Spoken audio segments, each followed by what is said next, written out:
এই বিচারের সমস্ত দায়িত্ব সিটিবাসীর পক্ষ থেকে আমি নিলাম। বুকে শিশির মনির আছেন, আমি তাকে রিকোয়েস্ট করব এই মামলা পরিচালনার দায়িত্ব নেওয়ার জন্য। আমি এসেছি আমাদের এক মায়ের কান্নাকে সাথে। আমি রামিস আক্তারের মায়ের সাথে দেখা করেছি। তিনি কিছু খাচ্ছেন না, তার বাবাও কিছু খাচ্ছেন না।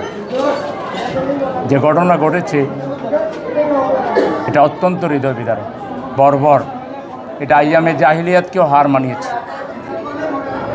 আমি প্রথমে বলতে চাই, এই বিল্ডিংয়ের কেয়ারটেকারকেও সরকারকে আইন শৃঙ্খলার আওতায় নিতে হবে।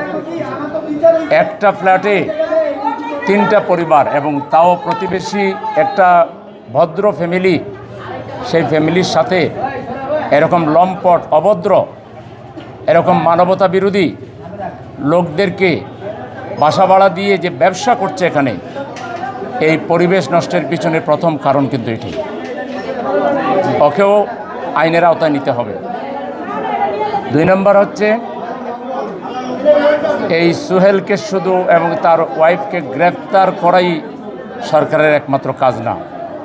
দ্রুত বিচার ট্রাইব্যুনালে এজ আর্লি এজ পসিবল আইনের নিয়ম মেনে যথাসম্ভব, যত তাড়াতাড়ি সম্ভব ওর বিচার নিশ্চিত করে গোটা নগরবাসীকে, গোটা জাতিকে আশ্বস্ত করতে হবে। এই পরিবারের এই ছোট্ট শিশু, আমরা তার কাছে লজ্জিত। সেও তো আমাদের লজ্জা দেখবে না, কিন্তু তার মা বাবার কাছে আমরা লজ্জিত। আমরা ক্ষমা প্রার্থী। গোটা জাতির পক্ষ থেকে, নগরবাসীর পক্ষ থেকে আমি এই মা এবং বাবার কাছে ক্ষমা চাচ্ছি। আমরা ব্যর্থ হয়েছি, জাতি হিসাবে আমরা ব্যর্থ হয়েছি। এই দর্শনের রাজত্ব আমরা দেখতে চাই না। মানুষ খুনের এই মহামারী আমরা আর দেখতে, এই মহানগরীর মানুষ আমরা আর সহ্য করতে পারবো না। সেজন্য এই বিচারের সমস্ত দায়িত্ব সিটিবাসীর পক্ষ থেকে আমি নিলাম। আমি আমাদের শ্রেষ্ঠ আইনজীবী, সুপ্রিম কোর্টের সিনিয়র আইনজীবী, আপনারা আমাদের আইনজীবীদেরকে চিনেন, অ্যাডভোকেট শিশির মনির আছেন, আমি তাকে রিকোয়েস্ট করব এই মামলা পরিচালনার দায়িত্ব নেওয়ার জন্য।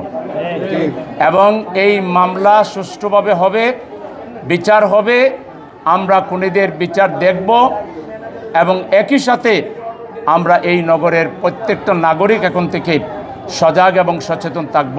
সুতরাং আমরা পরিস্থিতি নাগালের বাইরে যাওয়ার আগে রাষ্ট্রের সর্বোচ্চ, আমাদের হোম মিনিস্টার কোথায়, তিনি কি এসেছেন? না।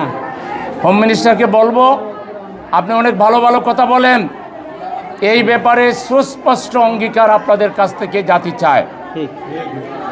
কোনো ধরনের কোনো ছল চাতুরি, মোলা ঝোলানোর কোনো ঘটনা আমরা দেখতে চাই না। আমরা পরিষ্কার টাইমলাইন চাই, এবং এই সময়ের ভিতরে এই বিচার কাজ শেষ করতে হবে। এই ব্যাপারে রাষ্ট্রের পক্ষ থেকে বিন্দুমাত্র যদি কোনো কার্পণ্য, গাফলতি দেখানো হয়, আমরা জনগণ ঘরে বসে থাকব না। আমি আবারও আমাদের রামিস স্যার মা এবং বাবার কাছে দুঃখ প্রকাশ করছি। তাদের কষ্ট, এটা আমাদের নগরবাসীর কষ্ট। আমরা আমাদের অন্তর থেকে আমাদের এই পরিবারের কাছে আমরা লজ্জিত, দুঃখিত। আমরা ক্ষমা চাচ্ছি, মহান মাবুদের কাছে সাহায্য চাচ্ছি।